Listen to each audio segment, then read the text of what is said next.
UFP, the United Federation of Podcasts.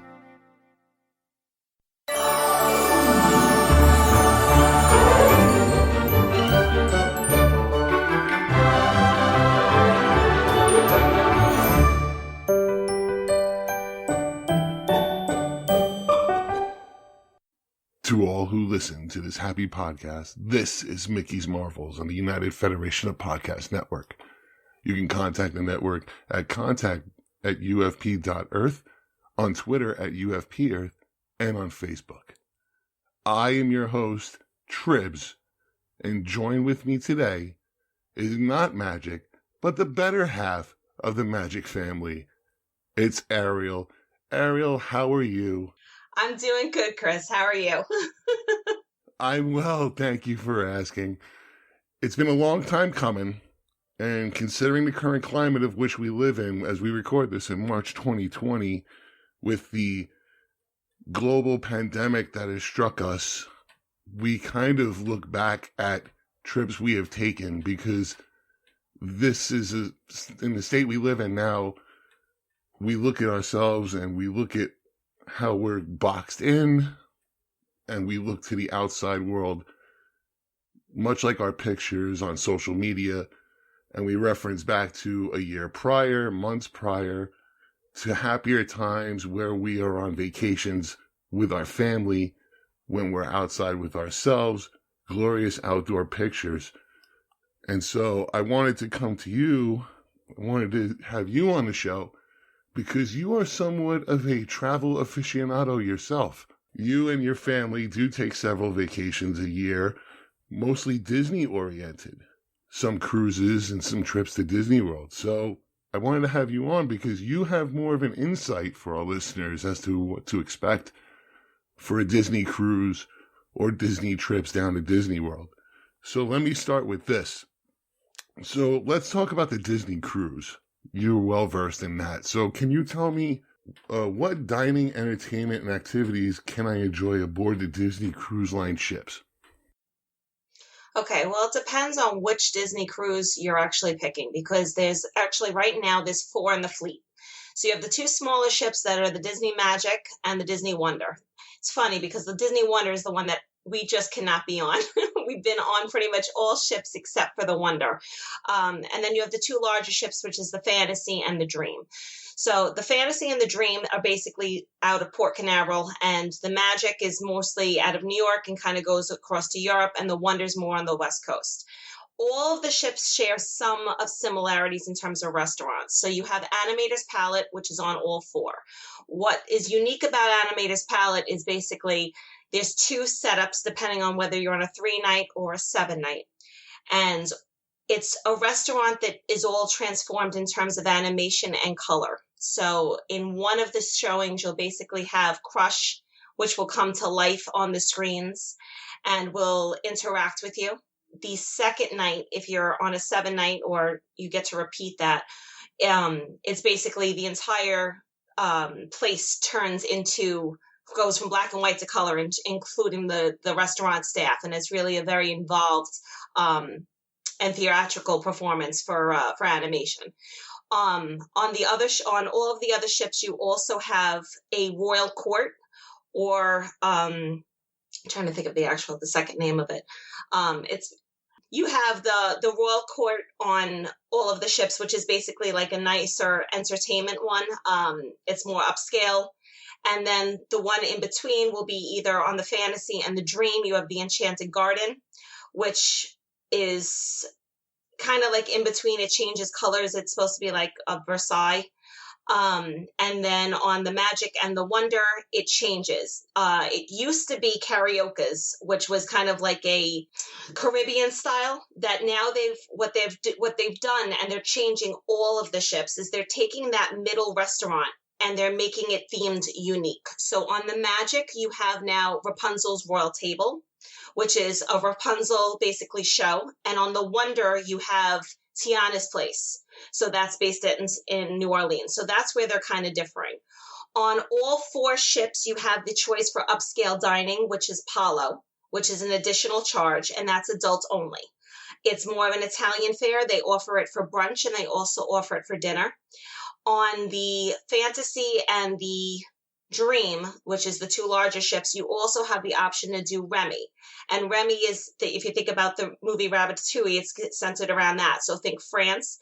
It's actually, there's a 10-course meal, but it's very small portions that is available on Remy. Very hard to get. They also do a brunch as well. That within each of those, you're able to choose either an American or a French cuisine. So we've done Palo brunch, we've done Palo dinner, we've done Remy dinner. The only one we haven't done is Remy brunch, so I can't speak to that yet. But that's basically your all your options for food. When you book these cruises, you're pretty much booking how far ahead of time before the cruise? Is it something like a normal vacation where it's maybe 6 months out, or due to the popularity of the cruise line, you book a little earlier than you would normally? Okay, so there's two main trains of thought. Now, we are crazy, so we want to go on as fast as possible and also have the best deal. So unlike the other cruise lines, where when you get closer to a cruise date, there might be potential deals and last minute things that you can kind of grab. That is not the way that Disney operates. The only way that you're going to really get a deal within that last 30-day window is if you are a Florida resident, or you might have a DVC or an annual pass and they throw some type of special and you can throw it at the last second. Now, of course, this is discussing pretend everything with coronavirus is aside, because that throws a whole other, topic in itself. But normally, if you look at the trends of cruising, there's no real deal there. Now, the cruise line for Disney, again, aside from everything that's going on now, normally they operate and they announce it anywhere between 6 months and a year and a half in advance, depending on if it's a new port or what's kind of going on. They kind of give you that idea. Right now, they just announced a couple months ago the remainder of next summer. So right now, I think it was in February, the beginning of February, they announced cruising all the way to the end of September of next year. So that's about, a year and a half, a year and 4 months. Normally and typically, we will book the second that opens. So it goes in terms of stages, depending on what level you are with Disney Cruise Line. So for a new cruiser, they're considered new cruiser, silver, gold, and platinum. Those windows determine when you can book a cruise and also activities that you can do to sign up once you're on a cruise. So when they say that a sail date and an itinerary is opening on April 1st, they mean for platinum. Then April 2nd would be gold, April 3rd would be silver and DVC, and April 4th would be new cruising.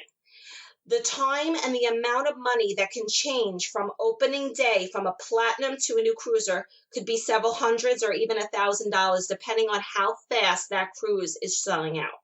So I always say, and I always advise people, book as soon as possible. The Dream and any of the 3 night or 4 nights, there's really not much of a difference whether if you booked from day one to maybe a couple months in. But certain itineraries, if you're trying to do a transatlantic, if you're trying to do one of the Maritime or a specialized cruise, the faster that those cruises will book out, the faster those rates will increase, and they do not go down. I have been on 2 Halloween, they're called HOTHs, HOTHS, Halloween on the High Sea cruises. One was out of Bermuda and one was out of Port Canaveral. The price difference from when we booked on opening day, I still have it saved because I could not believe, was at least $1,700 on one and $1,300 on the other from opening from when I priced it, when I paid for it in full in the beginning, to waiting if I would have gone 3 months prior. That's how much it can be inflated. So you got to watch for it. What's the best time of year to book a cruise? You mean the best time to go? Oh, best time of year, yeah.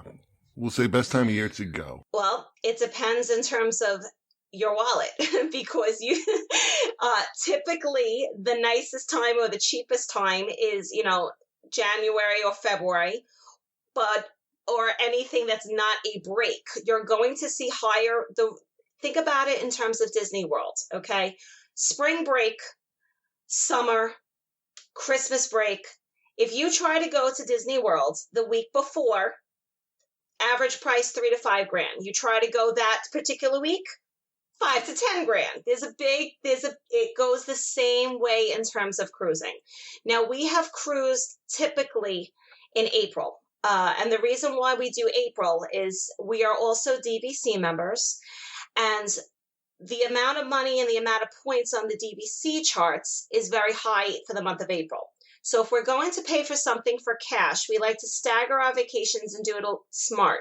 So basically, we'll use our points in the later half of the year when points in DVC are low, and then use the cash portion in terms of February, either right before or after a break. There's usually a nice little kind of sweet spot. So typically maybe April or May, late August, beginning of September is also very cheap. Why is it cheap? Think about it. What's happening late August, September, October? You have hurricane season. And I will tell you right now, I was on a Disney cruise for October 5th in 2000. It was either 16 or 17, whenever Hurricane Matthew was. And we were subject to that. And the cruise you can call it canceled. It was rerouted to Canada. So we opted to take that cruise, cancel it, and rebook 2 weeks later, which is an option. But again, prices are not going to be, as you get closer, I was paying a little bit more of a premium because it was sold out. So you have to kind of watch that. But if I picked the best time to go in terms of money and in terms of time, I'd say April and May or late August. Okay, so April or May or late August. Do the ports change every year that you go to, or is it always the same? Okay, so it depends on what we're looking for. So we love the Western Caribbean. We have 2 cruises set for August, praying that nothing changes, but we're set for August. And it's going to be the first time for me on the Dream, doing it back to back. For that, it only goes to Nassau. So the only port is Nassau and Castaway Cay. You don't have options if you're doing a 3 or 4 night cruise. The other cruises, the 7 nights, like I said, the Wonder is mostly on the West Coast, or it's coming out of Texas, because they started like a whole other, they're starting to open up ports. You have Texas, you have Vancouver, you have New York, you have Port Canaveral. That's kind of like the main ones when you think of the U.S. For us, because we love the Western Caribbean so much, we typically pick that itinerary to keep going to Cozumel. Now, I will tell you, in 2009, that was my first Disney cruise, which was my honeymoon. The ports then was Key West, Grand Cayman, and Cozumel. Now, fast forward to this past April when we went on a Disney cruise, Fantasy, Western Caribbean. Key West is not a port anymore on that normal itinerary. Now it is Grand Cayman, Cozumel, and Jamaica. So the ports typically don't change unless there's something that really happens. I know in between, Miami had gotten hit. Basically, the hurricanes are going to really dictate what's kind of going on. Last year, the Eastern Caribbean got hit. So they started moving things from St. Martin, St. Thomas. Now they're bringing it back. Sometimes they'll go to Tortola.